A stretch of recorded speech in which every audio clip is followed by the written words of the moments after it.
السلام علیکم ورحمۃ اللہ وبرکاتہ۔ الحمد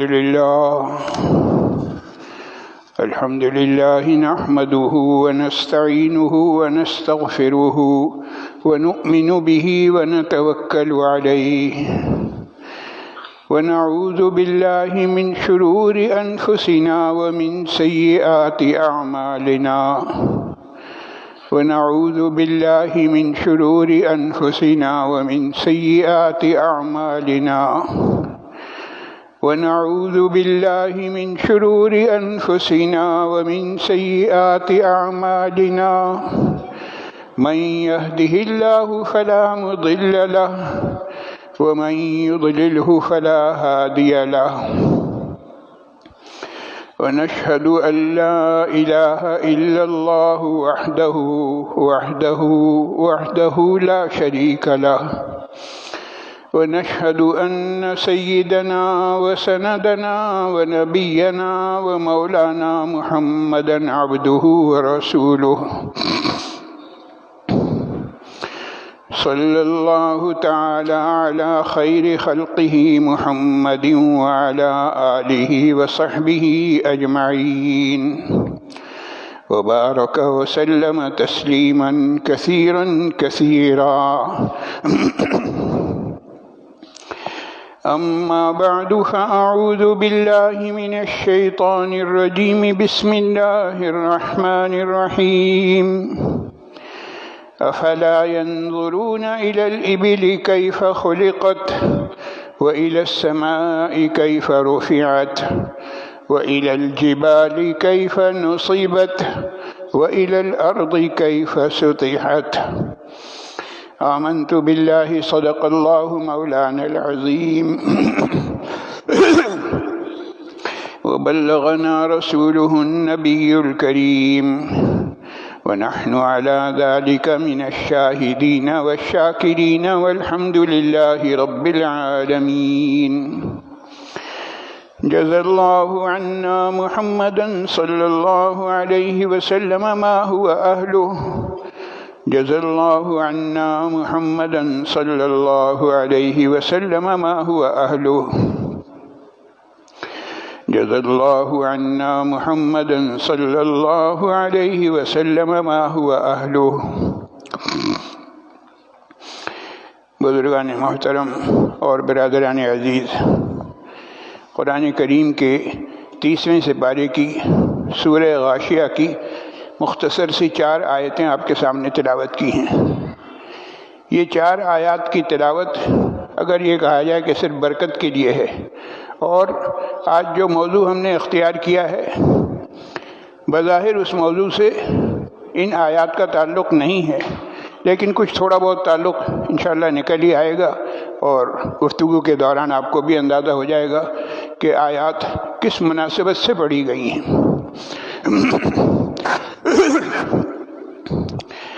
آج گفتگو جس موضوع پر کرنی ہے وہ ہے سید الانبیاء والمرسلین احمد مجتبیٰ محمد مصطفیٰ صلی اللہ علیہ وسلم کی یادگاریں۔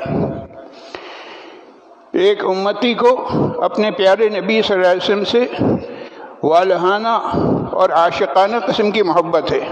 جیسی محبت امتی کو حضور نبی کریم صلی اللہ علیہ وسلم سے ہے، اس محبت کا کوئی اور شخص تصور کر ہی نہیں سکتا، ان کے ذہن میں آ ہی نہیں سکتا کہ یہ کیسی محبت ہے۔ اور محبت کا تقاضا یہ ہوتا ہے کہ محبوب کی نہ صرف ہر ایک ادا سے دلچسپی ہوتی ہے، بلکہ محبوب سے متعلقہ جتنی چیزیں ہوں، حتیٰ کہ اگر کوئی مکان کسی وقت محبوب نے استعمال کیا تو وہ بھی ایک محبت کی علامت ہے کہ اس مکان کو ہم جا کر دیکھیں، اور کسی جگہ پر اور کوئی اور۔ تو دنیا میں بھی ایسا ہوتا ہے کہ عاشق جو ہے وہ معشوق کی ہر چیز سے کہنا چاہیے جس چیز سے بھی اس کی نسبت ہو اس سے محبت کرتا ہے، لیکن یہ دنیا کی محبت فانی ہے، اس کی کوئی حیثیت نہیں۔ اصل حیثیت وہ ہے جو دین کے اعتبار سے ہے، اور وہ محبت وہ ہوتی ہے جس میں عشق الہی اور عشق نبوی صلی اللہ علیہ وسلم جھلکتا ہے۔ تو میں عرض ہی کر رہا تھا کہ ایک امتی کو حضور نبی کریم صلی اللہ علیہ وسلم سے جو عشق اور جو محبت ہے اس کو الفاظ میں بیان کرنا مشکل ہے، اور اس کی ایک جھلک اس انداز سے دیکھی جا سکتی ہے کہ جناب نبی کریم صلی اللہ علیہ وسلم سے متعلقہ کسی چیز کا تذکرہ ہو تو امتی کی آنکھیں جو ہیں، سر جو ہے جھک جاتا ہے، اور وہ خیال کرتا ہے کہ واقعتاً یہ چیز ہے ایسی کہ اس کی زیارت کی جائے، اس کو دیکھا جائے، اور پورے ادب و احترام کے ساتھ۔ تو یہ جو آیات تلاوت کی گئی ہیں سورہ غاشیہ کی، سورہ غاشیہ کے آغاز میں قیامت کے احوال کا ذکر ہے، اور پھر اس کے بعد بعث بعد الموت کا تذکرہ ہے کہ موت کے بعد کی زندگی ہے، اٹھایا جائے گا۔ مشرکین اس کا انکار کیا کرتے تھے، تو ان کو بات سمجھانے کے لیے قرآن کریم نے کہا کہ بھئی تمہارے آس پاس میں جو چیزیں ہیں کم از کم تم اسی پر غور کر لو، اللہ کی قدرت کی نشانیاں تمہارے آس پاس میں موجود ہیں۔ اور وہ جو عرب کے بادہ نشین ہوتے تھے، ان لوگوں کے پاس اپنے اطراف میں دیکھنے کے لیے کیا چیزیں ہوتی تھیں؟ یا زمین ہوتی تھی، یا آسمان ہوتا تھا، یا پہاڑ ہوتے تھے، یا پہاڑ کی طرح کی ایک کہنا چاہیے اللہ کی مخلوق جس کو ہم ہاڑ پہاڑ کہیں گے، اونٹ، وہ نظر آتے تھے، بس اس کے علاوہ کوئی چیز نظر نہیں آتی تھی۔ تو قرآن کریم نے دعوت دی کہ ذرا تم زمین کی طرف دیکھو، آسمان کی طرف دیکھو، پہاڑوں کی طرف دیکھو، اور یہ جو پہاڑ جیسا جانور اللہ تعالیٰ نے تمہیں دیا ہے تمہاری سہولت کے لیے، جس کو قرآن کریم نے ابل کے لفظ سے تعبیر کیا، اونٹ، اس کو دیکھو کیسا عجیب جانور ہے، اور کس طرح سے اللہ تعالیٰ نے اس جانور کو تمہارے تابع کر دیا۔ اتنا بڑا جانور، وہ چاہے تو انسان کو چیر پھاڑ کر رکھ دے گا، اور ایسے واقعات ہیں۔ تو کہنے کا مقصد ہے کہ اس کو اللہ تعالیٰ نے تمہارے تابع کر دیا ہے، یہ اللہ کی قدرت کی نشانیاں ہیں۔ اس وقت جناب نبی کریم صلی اللہ علیہ وسلم سے متعلقہ جو یادگاروں کا تذکرہ ہے، مختصر سے وقت میں 3 جگہوں کا تذکرہ ہوگا۔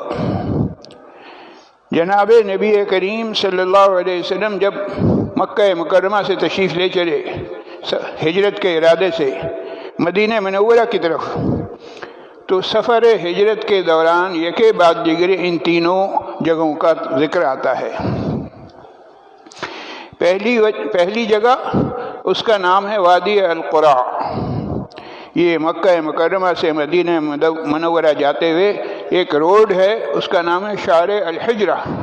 شارع الحجرہ پر یہ وادی القریٰ ہے، اور یہیں پر حضرت ام معبد رضی اللہ تعالی عنہ کا خیمہ ہے۔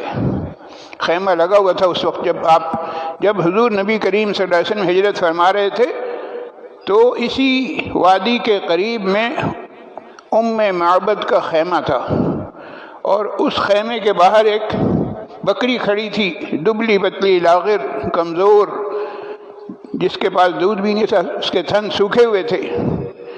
جناب نبی کریم صلی اللہ علیہ وسلم جس وقت وہاں تشریف لے گئے، اور آپ صلی اللہ علیہ وسلم نے یہ چاہا کہ ام معبد کے ہاں کچھ سامان خرد و نوش ہوگا، کچھ ہماری خاطر تواضع ہوگی، اس خیال سے وہاں جب آپ تشریف لے گئے تو انہوں نے اپنا حال بتایا کہ ہمارے پاس تو کچھ بھی نہیں ہے۔ جناب نبی کریم صلی اللہ علیہ وسلم نے ان سے معلوم کیا کہ یہ جو بکری کھڑی ہے، اس میں سے اگر دودھ ہم لینا چاہیں تو اجازت ہے؟ انہوں نے کہا کہ بالکل کھلی اجازت ہے، اس میں تو دودھ ہے ہی نہیں، یہ تو بہت ہی بوڑھی ہے، لاغر ہے، کمزور ہے، اس کا دودھ خشک ہو چکا ہے اس کے تھنوں میں۔ آپ صلی اللہ علیہ وسلم نے فرمایا کہ تم صرف اجازت دے دو۔ انہوں نے اجازت دے دی۔ جناب نبی کریم صلی اللہ علیہ وسلم بنفس نفیس خود تشریف لے گئے۔ آپ صلی اللہ علیہ وسلم نے بسم اللہ پڑھ کے اس کے تھنوں پر ہاتھ رکھا تو اس کے تھن دودھ سے بھر گئے، اور اتنا دودھ آیا کہ یکے بعد دیگر دودھ دوہتے رہے اور بہت سارے لوگ پیتے رہے۔ آپ صلی اللہ علیہ وسلم نے سب سے پہلے ایک بزرگ گزرے ہیں شیخ محمد یوسف الشامی، انہوں نے ایک کتاب لکھی ہے سبل الرشاد فی سیرت خیر العباد صلی اللہ علیہ وسلم، کہ حضور اقدس صلی اللہ علیہ وسلم نے جو سفر کیا ہے اس سفر میں آپ کے ساتھ کیا حالات پیش آئے اس کا تذکرہ کیا ہے۔ تو اس کتاب میں انہوں نے اس واقعے کا تذکرہ کیا ہے کہ آپ صلی اللہ علیہ وسلم نے اس خشک تھنوں والی بکری کے تھنوں سے آپ صلی اللہ علیہ وسلم کے دستے مبارک کی وجہ سے دودھ جو ہے اس کے تھنوں سے بھر گئے، دودھ نکالا، اور سب سے پہلے حضرت ام معبد رضی اللہ تعالی عنہا جو میزبان تھی ان کو پیش کیا، انہوں نے پیا، آپ صلی اللہ علیہ وسلم فرمایا اور پیو اور پیو، حتیٰ کہ انہوں نے کہا کہ میں سیر ہو گئی۔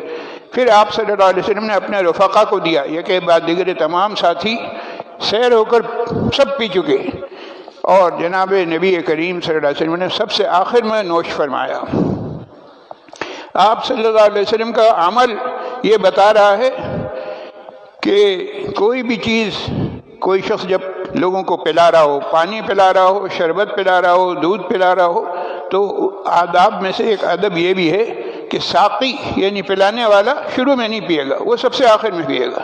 آپ صلی اللہ علیہ وسلم نے اپنے عمل سے بتا دیا، سب سے پہلے میزبان کی خدمت میں پیش کیا، پھر اپنے رفقا کی، اور سب سے آخر میں آپ صلی اللہ علیہ وسلم نے نوش فرمایا۔ ذرا چشم تصور میں وہ منظر لائیے، کیسا سفر تھا، یہ پرخطر سفر ہے، دشوار گزار سفر ہے، تلواروں کی چھاؤں سے نکل کر غار ثور میں 3 روز کی روپوشی کے بعد آپ صلی اللہ علیہ وسلم روانہ ہوئے ہیں۔ سامان خورد و نوش کچھ بھی نہیں ہے، ہر لمحہ جو ہے وہ گرفتاری کا اندیشہ ہے۔ ان حالات میں اللہ کے رسول صلی اللہ علیہ وسلم نے سفر ہجرت فرمایا۔ یہ سفر ہجرت کیوں کیا گیا؟ کیا اس سے کوئی دنیا مقصود تھی؟ ہرگز نہیں، یہ سفر تھا صرف اور صرف خالصتاً دین کے لیے، اشاعت دین کے لیے۔ تو اللہ کے رسول صلی اللہ علیہ وسلم نے ہمیں اپنے عمل سے بتایا کہ دیکھو، دین کے لیے تمہیں مشقتیں برداشت کرنی ہوں گی، جس طرح سے کہ خود جناب نبی کریم صلی اللہ علیہ وسلم مشقت برداشت کر رہے ہیں۔ ہم ذرا اپنے حالات پر غور کریں۔ آج ہمیں ہر طرح کی سہولتیں موجود ہیں، سہولتوں کی موجودگی کے باوجود ہم اپنے فرض سے غافل ہیں۔ امتیوں میں سے ہر امتی کا فرض ہے فریضہ تبلیغ، دین کی تبلیغ کرنا، دین کو آگے بڑھانا، دین کو پھیلانا، دین کی اشاعت۔ تو کیا آج ہم اس فریضے کو انجام دے رہے ہیں؟ اللہ کے رسول صلی اللہ علیہ وسلم کی حدیث ہے، بلغوا عنی ولو آیہ، میری طرف سے تم پہنچاؤ لوگوں کو، چاہے ایک آیت ہی ہو، ایک آیت ہو، ایک حدیث ہو، ایک دین کی بات ہو، ایک دین کا مسئلہ ہو، ہمیں معلوم ہو جائے تو اب ہمارا فرض کیا ہے کہ ہم خود بھی اس پر عمل کریں اور آگے کسی اور کو سنائیں۔ سب سے پہلے مثال کے طور پر یہاں بیٹھے ہوئے لوگ ہیں، یہ دین کی بات سن رہے ہیں، تو سب سے پہلا فرض یہ ہے کہ یہاں سے گھر جا کر کچھ باتوں کو ذہن میں رکھیں اور گھر جا کر سنائیں کہ آج ہم نے مسجد میں یہ بات سنی، آج دین کی یہ بات ہمارے کانوں میں پڑی۔ اگر ہم سنائیں گے تو سمجھ لیجیے کہ ہم اپنا فرض ادا کر رہے ہیں۔ فریضہ تبلیغ ہر مسلمان کا فریضہ ہے، ہر مسلمان پر یہ ذمہ داری ہے کہ وہ دین خود بھی سیکھے اور آگے دوسروں کو بھی سکھائے۔ اگر ہم اس پر عمل کر رہے ہیں تو یقیناً ہم صحیح دین پر عمل کر رہے ہیں، اور اگر ہم اس پر عمل نہیں کر رہے تو سمجھ لیجیے کہ ہم نبی کی وراثت کو ضائع کر رہے ہیں۔ یہ وراثت میں ہمیں انبیاء کرام علیہ الصلوۃ والسلام جب اس دنیا سے تشریف لے جاتے ہیں تو مال و دولت چھوڑ کے نہیں جاتے۔ انبیاء کرام علیہ الصلوۃ والسلام کی جو وراثت ہے وہ یہی ہے، دین ہے، دین کی تعلیمات ہیں، اور جب وہ یہ چھوڑ کر جاتے ہیں تو بعد والوں کی یہ ذمہ داری ہوتی ہے کہ وہ اس بات کو مزید آگے لوگوں تک پہنچائیں۔ تو تذکرہ چل رہا تھا ام معبد کی، اس بکری کا جس بکری پر آپ صلی اللہ علیہ وسلم نے اپنا دست مبارک پھیرا تھا۔ اس کی نسل نہ صرف یہ کہ دور فاروقی تک تھی، بلکہ اس کے مالکان صبح و شام اس بکری سے، ان بکریوں کا دودھ پیا کرتے تھے اور اس سے سیراب ہوا کرتے تھے۔ یہ کیا چیز تھی؟ یہ جناب نبی کریم صلی اللہ علیہ وسلم کے معجزات میں سے ایک معجزہ تھا۔ اور اس علاقے میں آدمی جا کر دیکھے، آج بھی بکریوں کے چرنے کے لیے کوئی سبزہ وغیرہ نہیں ہے، صرف چند جھاڑی نما درخت ہیں، لیکن اس کے باوجود اللہ کے رسول صلی اللہ علیہ وسلم کے دست مبارک کی برکت سے اللہ تعالیٰ نے ان کی غذا کا انتظام کیا ہوا ہے، انہی جھاڑیوں سے وہ غذا حاصل کرتے ہیں، وہ بکریاں انہی جھاڑیوں سے غذا حاصل کرتی ہیں، اور وہ نسل در نسل چل رہا ہے سلسلہ۔ ام معبد کے مکان سے تھوڑے فاصلے پر ایک چشمہ جاری ہے۔ سفر ہجرت کے دوران جناب نبی کریم صلی اللہ علیہ وسلم نے اس چشمے سے پانی نوش فرمایا تھا۔ یہ چشمہ پہاڑی کے اندر واقع ہے۔ جن لوگوں کو اللہ تعالیٰ نے ہمت دی وہ جاتے ہیں، دیکھتے ہیں، اور وہ چشمہ آج بھی جاری ہے، اس چشمے سے پانی پیتے ہیں اور فیضیاب ہوتے ہیں اور سیراب ہوتے ہیں۔ تو بات چلی تھی اللہ کے رسول صلی اللہ علیہ وسلم کی سے متعلق یادگاروں کی، اور ان یادگاروں میں پہلی یادگار میں نے اس کا تذکرہ کیا کہ وہ ہے وادی قرا۔ اور وادی قرا یہ مقام ابوا کی طرف جاتے ہوئے درمیان میں نظر آتی ہے، اور وہاں ابھی بھی اگر جائیں تو اونٹ چڑھتے ہوئے نظر آتے ہیں، اور اونٹوں سے ذہن اس طرف چلا جاتا ہے جو قرآن کریم کی آیت میں نے آپ کے سامنے تلاوت کی کہ افلا ينظرون الى الابل كيف خلقت والى السماء كيف رفعت والى الجبال كيف نصبت والى الارض كيف سطحت۔ تو پہلی یادگار جس کا تذکرہ میں کرنا چاہتا تھا وہ تھی وادی قرا، اس کے متعلق گفتگو مکمل ہو گئی۔ دوسری یادگار اس جگہ کا نام ہے مقام ابوا۔ یہ مدینہ منورہ سے تقریباً 250 کلومیٹر دور ابوا نامی ایک گاؤں ہے، جہاں ایک پہاڑ پر جناب نبی کریم صلی اللہ علیہ وسلم کی والدہ محترمہ حضرت آمنہ بنت وہب کی قبر مبارک ہے۔ حضور نبی کریم صلی اللہ علیہ وسلم کی عمر مبارک 6 سال تھی تو آپ کی والدہ محترمہ نے ارادہ کیا کہ حضور صلی اللہ علیہ وسلم کو لے آ کر ملائیں، حضور کے ننیال والوں سے، ماموں سے اور خالاؤں سے ان سے ملاقات کروائیں۔ چنانچہ والدہ محترمہ 6 سال کے بچے کو لے کر چل پڑی، اور ساتھ میں ایک باندی بھی لے لی، ام ایمن ان کا نام تھا۔ یہ مختصر سا قافلہ 2 اونٹوں پر سوار مدینہ منورہ کے دار النابغہ نامی ایک گھر تھا، وہاں جا کر اس نے قیام کیا، اور 1 مہینے تک وہاں پر قیام رہا۔ حضور اقدس صلی اللہ علیہ وسلم اپنی والدہ محترمہ کے ساتھ 6 سال کی عمر میں اپنی والدہ محترمہ کے ساتھ وہاں تشریف لے گئے ہیں۔ اور جب آپ صلی اللہ علیہ وسلم نے ہجرت فرمائی مکہ مکرمہ سے مدینہ منورہ، تو ہجرت مدینہ کے وقت قبیلہ بنو نجار کے علاقے میں وہ ٹیلے آپ صلی اللہ علیہ وسلم نے دیکھے۔ ٹیلے دیکھ کر آپ کو اپنا بچپن یاد آ گیا۔ آپ صلی اللہ علیہ وسلم نے اشارہ کر کے بتایا، دیکھو یہ وہ جگہ ہے جہاں میں بچپن میں کھیلا کرتا تھا، اور یہ وہ گھر ہے جس میں ہمارا قیام تھا، اور یہ وہ جگہ ہے جہاں پر ہم رہتے تھے، اور یہاں پر یہودی آیا جایا کرتے تھے، اور یہودیوں کی جو آمد و رفت تھی انہوں نے کس کس طرح سے کیا کیا باتیں کی آپ صلی اللہ علیہ وسلم کو یاد تھیں۔ جناب نبی کریم صلی اللہ علیہ وسلم نے ارشاد فرمایا کہ مجھے اچھی طرح یاد ہے کہ ایک یہودی عالم تھا، اس نے مجھے دیکھا اور دیکھ کر میرے بارے میں کہا کہ یہ بچہ اس امت کا نبی ہے۔ تقریباً ایسا ہی واقعہ اس وقت بھی پیش آیا جب حضور اقدس صلی اللہ علیہ وسلم کی عمر مبارک 12 سال کی تھی۔ 12 سال کی عمر میں ابو طالب کے ہمراہ حضور اقدس صلی اللہ علیہ وسلم شام کا سفر کر رہے تھے، تو راستے میں بحیرہ نامی جو ہے راہب تھا، اس نے دیکھا، اس نے بھی یہی جملہ کہا کہ یہ اس امت کے نبی ہیں اور ان کی جان کو خطرہ ہے، آپ ان کو کہاں لے کے ملک شام جا رہے ہیں، واپس جائیں۔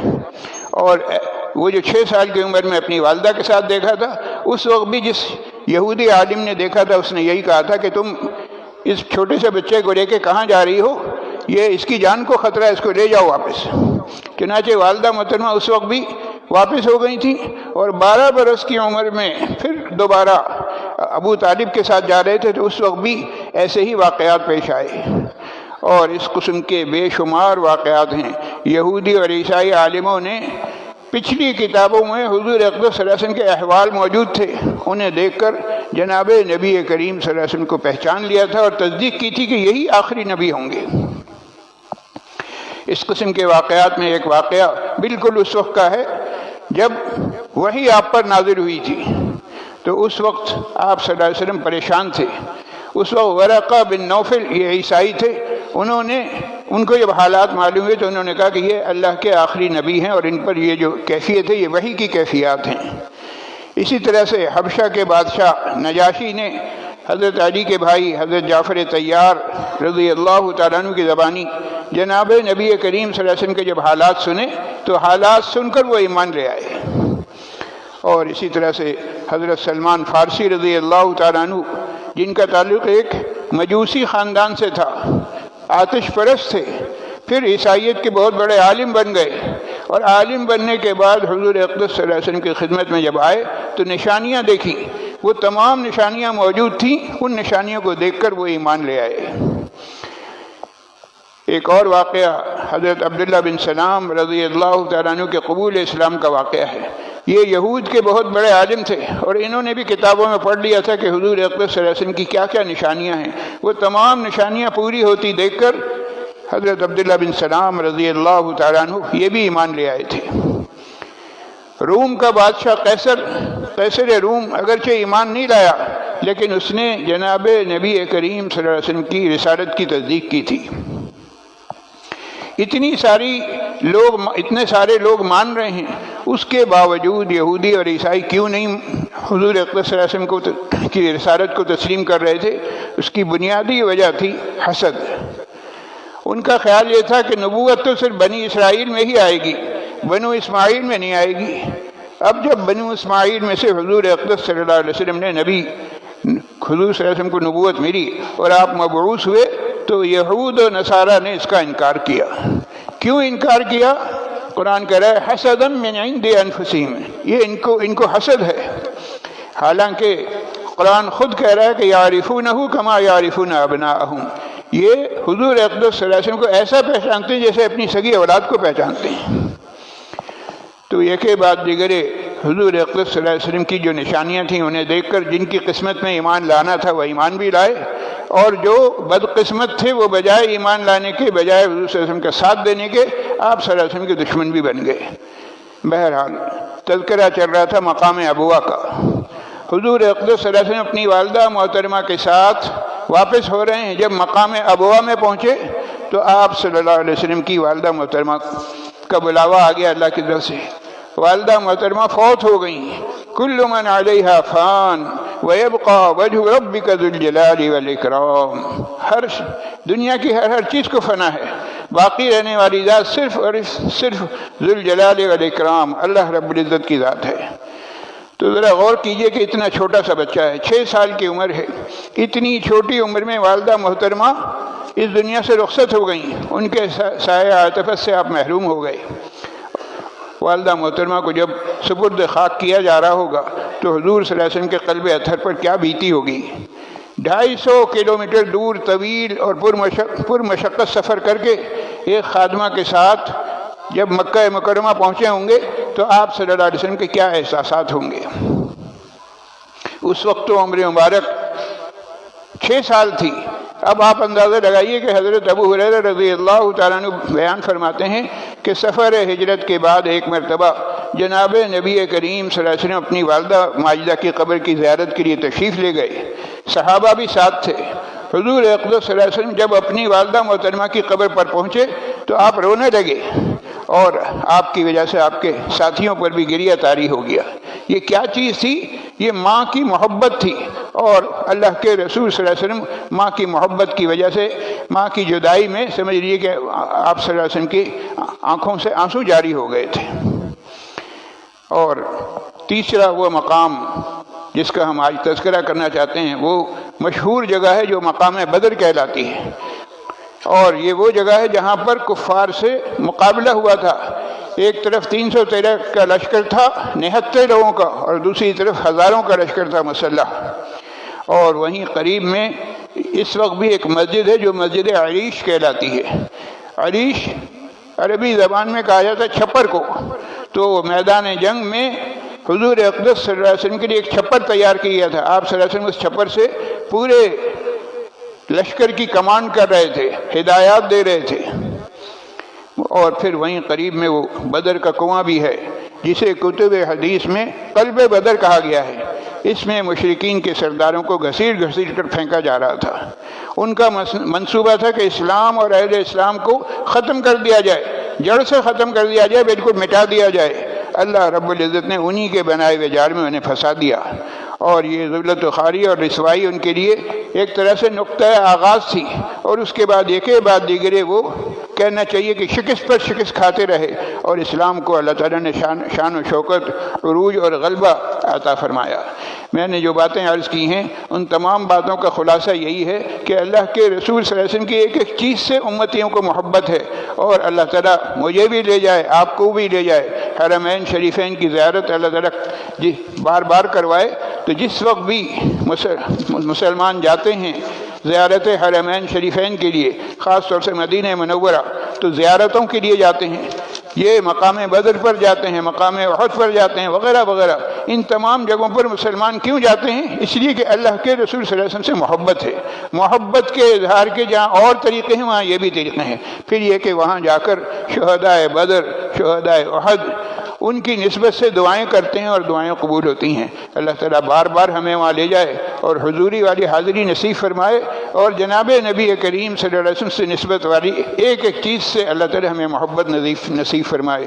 اللہ کے رسول صلی اللہ علیہ وسلم کی ہمیں اللہ تعالیٰ سچی محبت نصیب فرمائے، اور آپ صلی اللہ علیہ وسلم کی کامل اطاعت کی توفیق نصیب فرمائے۔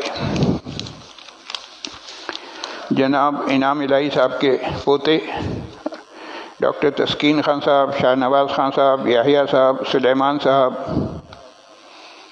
عرفات صاحب کی بیٹی طارق قریشی صاحب کے اہلیہ شفیع الرحمان صاحب، فضل صاحب کے والد صاحب، مشتاق پٹیل صاحب، مولانا ظفر قاسم صاحب اور لیاقت علی صاحب علیل ہیں۔ اللہ تعالیٰ انہیں اور دیگر تمام بیماروں کو شفائے کاملہ عاجلہ مستمرہ دائمہ نصیب فرمائے۔ جو لوگ مسائل میں گرفتار ہیں اللہ تعالیٰ ان کی پریشانیاں دور فرمائے۔ رئیس صاحب کی ہمشیرہ سمیت رشتوں کے سلسلے میں جو لوگ پریشان ہیں اللہ تعالیٰ ان کی فکر مندی کا خاتمہ فرمائے، غیب سے اچھے رشتوں کے اللہ تعالیٰ انتظامات مہیا فرمائے۔ معدون خان صاحب، احمد قادری صاحب اور عبدالغفور داد صاحب کے لیے دعا کی درخواست کی گئی ہے۔ اللہ تعالیٰ ان کی اور دیگر تمام مرحومین کی کامل مغفرت فرمائے، انہیں جنت الفردوس میں اعلیٰ مقام عطا فرمائے، پسماندگان کو صبر جمیل نصیب فرمائے۔ ملک، قوم اور امت مسلمہ کے جتنے بھی مسائل ہیں اللہ تعالیٰ تمام مسائل غیب سے حل فرمائے۔ وآخر دعوانا ان الحمد للہ رب العالمین۔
الله أكبر الله أكبر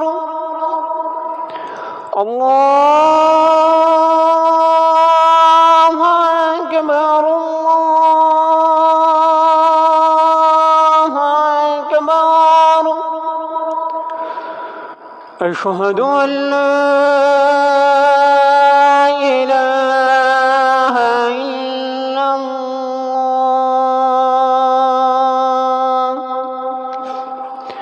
أشهد أن لا إله إلا الله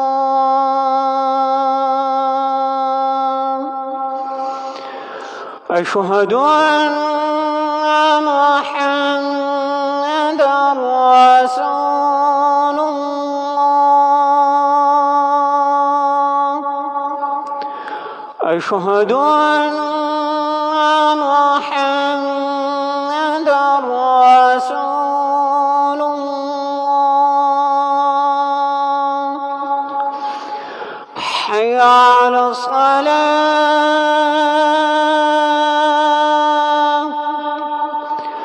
حي على الصلاة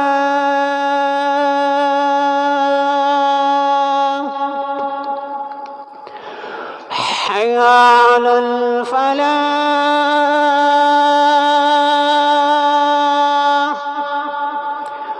حي على الفلاح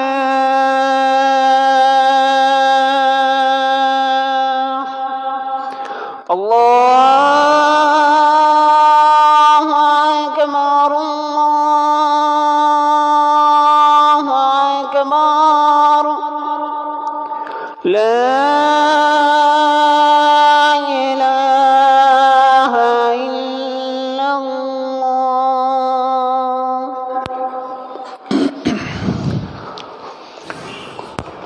الحمد لله حمدا كثيرا كما أمر، وأشهد أن لا إله إلا الله وحده لا شريك له إرغاما لمن جحد به وكفر، وأشهد أن سيدنا وسندنا ونبينا ومولانا محمد سيد الخلائق والبشر. أما بعد، فيا أيها الناس وحدوا الله، فإن التوحيد رأس الطاعات، واتقوا الله فإن التقوى ملاك الحسنات، وعليكم بالسنة فإن السنة تهدي إلى الإطاعة، ومن أطاع الله ورسوله فقد رشد واهتدى. وإياكم والبدعة فإن البدعة تهدي إلى المعصية، ومن يعص الله ورسوله فقد ضل وغوى. وعليكم بالصدق فإن الصدق ينجي والكذب يهلك، وعليكم بالإحسان فإن الله يحب المحسنين. ولا تقنطوا من رحمة الله فإنه أرحم الراحمين. ولا تحبوا الدنيا فتكونوا من الخاسرين. ألا وإن نفسا لن تموت حتى تستكمل رزقها، فاتقوا الله وأجملوا في الطلب وتوكلوا عليه، فإن الله يحب المتوكلين. وادعوه فإن ربكم مجيب الداعين، واستغفروه يمددكم بأموال وبنين. أعوذ بالله من الشيطان الرجيم.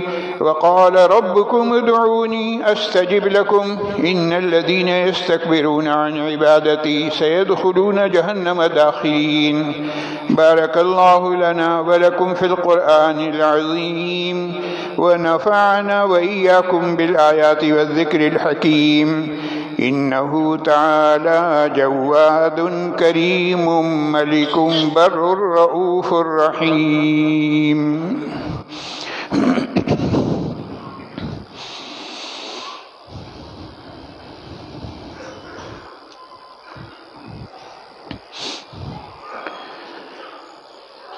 الحمد لله وكفى وسلام على عباده الذين اصطفى. أما بعد فأعوذ بالله من الشيطان الرجيم. بسم الله الرحمن الرحيم. إن الله وملائكته يصلون على النبي يا أيها الذين آمنوا صلوا عليه وسلموا تسليما. اللهم صل على محمد بعدد من صلى وصام، وصل كذلك على جميع الأنبياء والمرسلين وعلى الملائكة المقربين وعلى عباد الله الصالحين، خصوصا منهم ذي الأصل العريق أمير المؤمنين سيدنا أبي بكر الصديق رضي الله تعالى عنه، وعلى ثاني الخلفاء ورأس الأتقياء أمير المؤمنين سيدنا عمر بن الخطاب رضي الله تعالى عنه، وعلى ثالث الخلفاء سيد أصحاب الحياء أمير المؤمنين سيدنا عثمان بن عفان رضي الله تعالى عنه، وعلى رابع الخلفاء أسد الله في معركة الأعداء أمير المؤمنين سيدنا علي بن أبي طالب رضي الله تعالى عنه، وعلى العمين المكرمين بين الناس أبي عمارة الحمزة وأبي الفضل العباس رضي الله تعالى عنهما، وعلى سيدي شباب أهل الجنة أبي محمد الحسن وأبي عبد الله الحسين رضي الله تعالى عنهما، وعلى الستة الباقية من العشرة المبشرة صلاة وسلاما دائمين متلازمين إلى يوم الدين، وعلى أزواجه المطهرات وبناته الطاهرات زينب ورقية وأم كلثوم وفاطمة رضي الله تعالى عنهن، وعلى سائر الصحابة والتابعين رضوان الله تعالى عليهم أجمعين. ربنا اغفر لي ولوالدي ولجميع المؤمنين والمؤمنات والمسلمين والمسلمات الأحياء منهم والأموات، إنك سميع قريب مجيب الدعوات. عباد الله رحمكم الله، إن الله يأمر بالعدل والإحسان وإيتاء ذي القربى وينهى عن الفحشاء والمنكر والبغي يعظكم لعلكم تذكرون. ولذكر الله تعالى أعلى وأولى وأعز وأجل وأتم وأهم وأعظم وأكبر، والله يعلم ما تصنعون. صفیں امام سے درست فرما لیجئے، اگلی صفوں کو پہلے مکمل کیجئے، صفوں کے درمیان کوئی جگہ خالی نہ ہو۔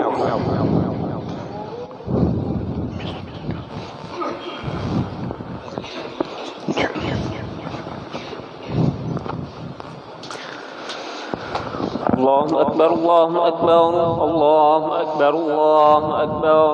أشهد أن لا إله إلا الله أشهد أن لا إله إلا الله أشهد أن محمدا رسول الله أشهد أن محمدا رسول الله. حي على الصلاة حي على الصلاة حي على الفلاح حي على الفلاح. قد قامت الصلاة قد قامت الصلاة. الله أكبر الله أكبر لا إله إلا الله. الله أكبر.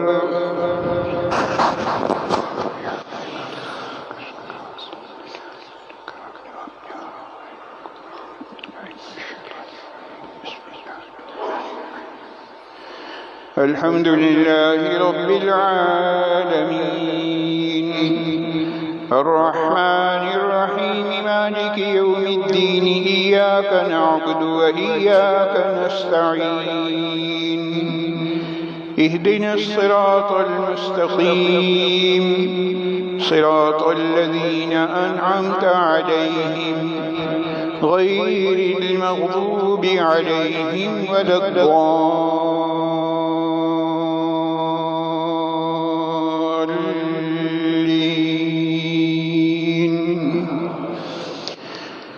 وإذا ما أنزلت سورة نظر بعضهم إلى بعض هل يراكم من أحد ثم انصرفوا صرف الله قلوبهم بأنهم قوم لا يفقهون لقد جاءكم رسول من أنفسكم عزيز عليه ما عنتم حريص عليكم بالمؤمنين رؤوف رحيم فإن تولوا فقل حسبي الله لا إله إلا هو عليه توكلت وهو رب العرش العظيم الله أكبر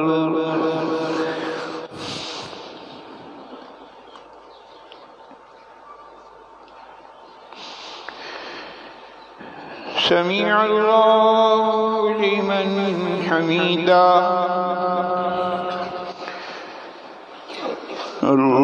الله أكبر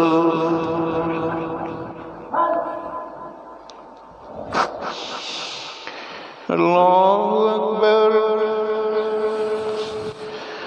الله أكبر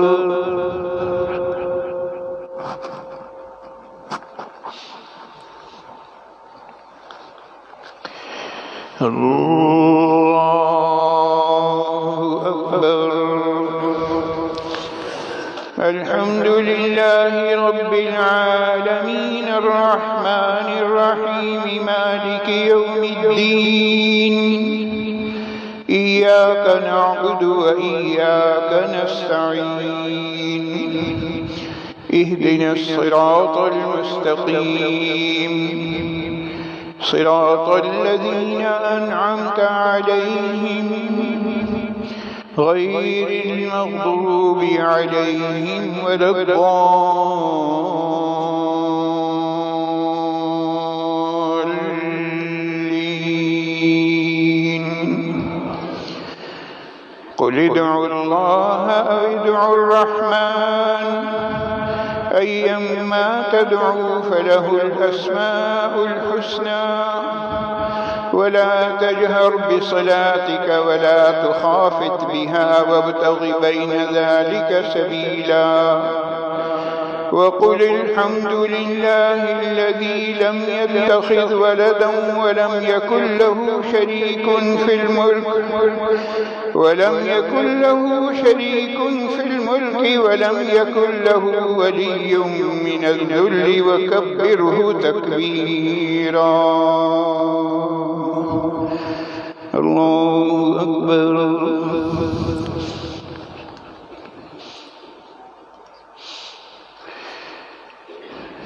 سمع الله لمن حمده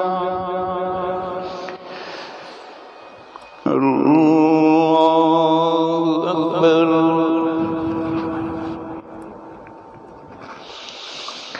الله أكبر الله أكبر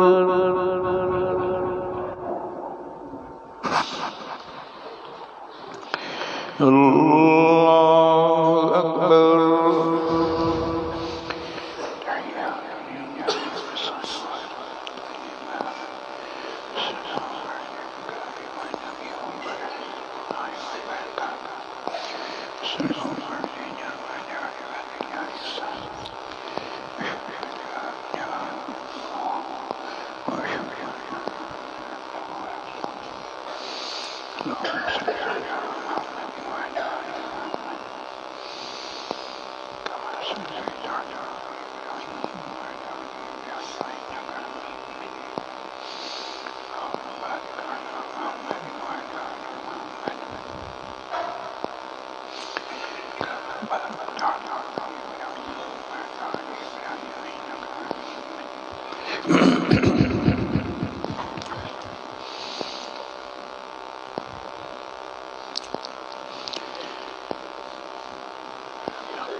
السلام عليكم ورحمة الله. السلام عليكم ورحمة الله.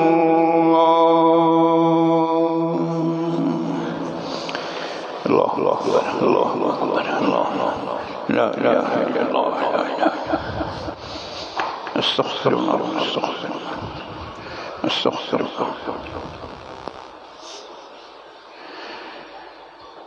سبحان الله وبحمده سبحان الله العظيم وبحمده أستغفر الله. سبحانك اللهم وبحمدك أشهد أن لا إله إلا أنت أستغفرك وأتوب إليك أستغفرك وأتوب إليك أستغفرك وأتوب إليك. سبحان الله وبحمده سبحان الله العظيم وبحمده أستغفر الله. اللهم إنا نسألك موجبات رحمتك وعزائم مغفرتك والغنيمة من كل بر والسلامة من كل إثم. لا تدع لنا ذنبا إلا غفرته ولا هما إلا فرجته ولا مريضا إلا شفيته ولا دينا إلا قضيته ولا حاجة من حوائج الدنيا والآخرة هي لك رضا إلا قضيتها يا أرحم الراحمين يا أرحم الراحمين يا أرحم الراحمين يا أكرم الأكرمين يا رب العالمين يا حي يا قيوم برحمتك نستغيث يا ذا الجلال والإكرام. يا الله يا رحمن يا رحيم يا الله يا رحمن يا رحيم يا الله يا رحمن يا رحيم. رب اغفر وارحم وأنت خير الراحمين رب اغفر وارحم وأنت خير الراحمين رب اغفر وارحم وأنت خير الراحمين. الہ العالمین ہمارے تمام گناہوں کو معاف فرما. یا اللہ ہماری تمام خطاؤں سے درگزر فرما. یا اللہ ہمارے اگلے پچھلے چھوٹے بڑے تمام گناہ معاف فرما. یا اللہ آئندہ کے لیے ہمیں گناہوں سے بچا لے. یا اللہ نیکیوں کی طرف رغبت اور گناہوں سے نفرت دل میں پیدا فرما دے. الہ العالمین اس سے قبل مانگی گئی ہماری تمام ادعیے خیر کو اس وقت کے لیے بھی قبول فرما لیجیے گا. یا ارحم الراحمین یا اللہ محبوب العلماء والصلحاء.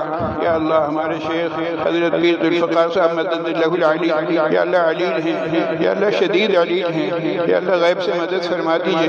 یا اللہ حضرت کو صحت کلی نصیب فرما دیجئے. یا اللہ شفاء کاملہ. یا اللہ اور بھی لوگوں نے دعاؤں کی درخواست کی ہے. یا اللہ حضرت والا مدد اللہ العلی کو اور دیگر تمام بیماروں کو شفاء کاملہ عاجلہ مستمرہ دائمہ نصیب فرما دیجئے. یا اللہ شفاء لا یغادر سقما کا مصداق بنا دیجئے. یا اللہ ایسی شفا دے دیجئے کہ بیماری کا کوئی اثر باقی نہ رہے. یا ارحم الراحمین یا اللہ یہ آپ کے نیک بندے ہیں. یا اللہ ہم ان سے فیضیاب ہونا چاہتے ہیں. یا اللہ ایک طویل عرصے تک یا اللہ ہمیں ان سے فیضیاب ہونے کے موقع فراہم فرما دیجئے. یا اللہ صحت عافیت سلامتی کے ساتھ دیر یا اللہ حضرت کا سایہ ہمارے سروں پر دائم و قائم رکھیے. یا اللہ حضرت کے فیوضات سے ہمیں مستفید ہونے کی توفیق نصیب فرما دیجئے. یا اللہ حضرت کی یا اللہ جو ہدایات ہیں اس پر ہمیں عمل پیرا رہنے والا بنا دیجئے. یا ارحم الراحمین یا اللہ عاجز ہیں لاچار ہیں گناہگار ہیں خطا کار ہیں لیکن یا اللہ بندے تو آپ کے ہی ہیں. یا اللہ آپ کے محبوب نبی صلی اللہ علیہ وسلم کی امتی ہیں. یا اللہ اس نسبت کی لاج رکھ لیجئے. یا اللہ اس نسبت سے ہماری حالت دار پر رحم فرما دیجئے. یا اللہ ہم اس نسبت سے آپ سے دعاؤں کے یا اللہ اس بات کے خواستگار ہیں کہ ہماری دعاؤں کو یا اللہ قبولیت کا درجہ عطا فرما دیجئے گا. یا اللہ جتنے بھی پریشان حال لوگ ہیں ان کی پریشانیوں کو دور فرما دیجئے. یا اللہ جن لوگوں نے دعاؤں کے لیے کہا اور جو نہ کہہ سکے ان سب کی دعاؤں کو قبول فرما لیجئے گا. یا اللہ انہیں اور ہمیں جمیع مقاصد میں عافیت کے ساتھ غیبی مدد کے ذریعے سے کامیابیوں سے ہمکنار فرمائیے. یا اللہ جو مانگا ہے وہ بھی دے دیجئے. جو مانگنا چاہیے تھا نہیں مانگا وہ بھی عطا فرما دیجئے. یا اللہ دین بھی عطا فرمائیے دنیا بھی عطا فرمائیے. یا اللہ ہر طرح کی صلاح و فلاح نصیب فرمائیے. یا اللہ ہر طرح کے شرور و فتن سے حفاظت فرمائیے. الہ العالمین اس سے قبل مانگی گئی ہماری تمام ادعیہ خیر کو اس وقت کے لیے بھی قبول فرما لیجیے گا۔ یہ اس پرچے پر لکھا ہوا ہے، مسرور صاحب وینٹیلیٹر پر ہیں، ان کے لیے خاص طور سے دعا فرمائیں، اللہ تعالیٰ انہیں بھی شفاء کلی نصیب فرما دیں۔ الہ العالمین یا ارحم الراحمین، یا اللہ ہماری ان دعاؤں کو، ان عبادات کو، اس وقت کی حاضری کو، یا اللہ ہماری ان التجاؤں کو اپنی بارگاہ میں شرف قبول نصیب فرمائیے گا۔ ربنا تقبل منا انك انت السميع العليم وتب علينا انك انت التواب الرحيم۔ سبحان ربك رب العزة عما يصفون وسلام على المرسلين والحمد لله رب العالمين آمين برحمتك يا ارحم الراحمين۔